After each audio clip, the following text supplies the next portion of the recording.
Тылга, урукка күңе, ақтан барамат маста, оğlan mübbet uğla, ayan tasak günler, koğran tasak hallarına, artta da düget, eskerte bitevü. Bu manlığa, iki liler, iki tahtak, enine sileyder, ençağa yetter, ile çakçı yühünler, orak kaybedenen can, uğan kendine talepte Kiniler bollana, kömülü kohta, sağ sıbakta, sabrani tulala, samnalığız balamnakta, evde Anoha oynarda hamersi, ürün kemiz uhuakta, ürmetçi koyun, kız tahta ribi.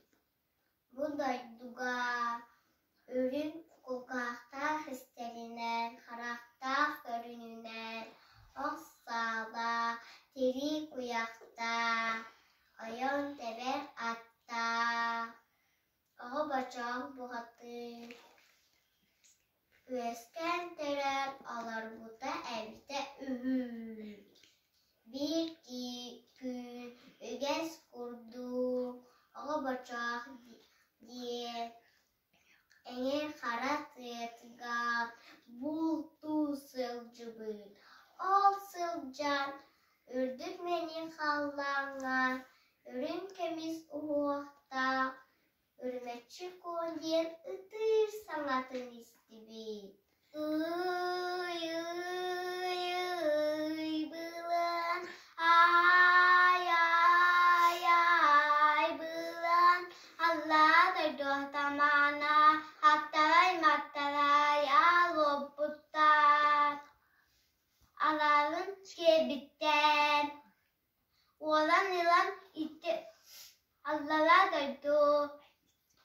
İşte banileri, ileri daha bağlaytalım diye biz. Ama işte daha bacak, bu hatır, yetigar ayın kalem, aksuga tutta telelin, saktaktı kalban ulat, adalar da duga adlem adı, yetin yaki, ayuta turbu tebde Ördeğin altı belvet,